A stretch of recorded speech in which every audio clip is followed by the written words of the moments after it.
ತಗೊಂಬಂದ್ರ? ಅಯ್ಯೋ ದೇವರೇ, ಕಣ್ಣೇ ಇದಾಗ್ಬಿಟ್ಟಿದ್ಯಲ್ಲಮ್ಮ. ಇನ್ನೊಂದು ಹಂಗೆ ಆಗ್ತಾ ಇದೆ.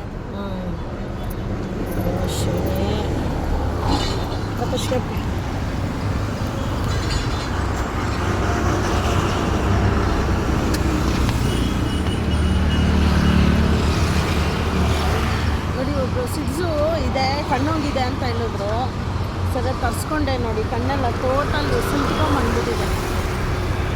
ದಯವಿಟ್ಟು ನಾಟಿ ನಾಯಿಗಳನ್ನ ತೊಗೊಳ್ಳಿ, ಬ್ರೀಡ್ ನಾಯಿಗಳನ್ನ ತೊಗೊಬೇಡಿ. ಬ್ರೀಡು ಇಲ್ಲಿಗಲಾಗಿ ಬ್ರೀಡ್ ಮಾಡ್ತಾರೆ ನೋಡಿ. ಆ ತಾಯಿ ನಾಯಿಗೆ ಏನೇನು ಕಾಯಿಲೆ ಇರುತ್ತೋ ಮರಿಗಳಿಗೆ ಅದು ಬರುತ್ತೆ. ನಿಮಗೆ ಗೊತ್ತಾ ಅಲ್ಲ, ಮುದ್ದಾಗಿದೆ ಅಂತ ತೊಗೊತೀರಾ ನೋಡಿ, ಆಮೇಲೆ ಇದು ವನವಾಸ ನೋಡಿ ಈ ಥರ ಇರುತ್ತೆ. ದಯವಿಟ್ಟು ನಾಟಿ ನಾಯಿಗೆ ಆದ್ಯತೆ ಕೊಡಿ, ನಾಟಿ ನಾಯಿಗೆ ತೊಗೊಳ್ಳಿ. ಇದೆಲ್ಲ ಬೇಡ ನೋಡಿ, ಭಾಳ ನೋವು, ಸಾಕೋಕ್ಕಾಗಲ್ಲ, ಬಿಡೋಕ್ಕಾಗಲ್ಲ, ಭಾಳ ಮಾನಸಿಕ ಹಿಂಸೆ. ಈ ಬ್ರೀಡರ್ ಮಾಡೋ ತಪ್ಪು ದುಡ್ಡು ಕೊಟ್ಟು ತೊಗೊಂಡು ನೀವು ಅನುಭವಿಸ್ತೀರ.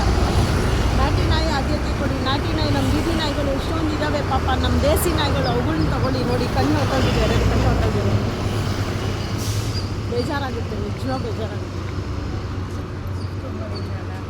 ಚಿಕ್ಕದಲ್ಲಿ ತಪ್ಪು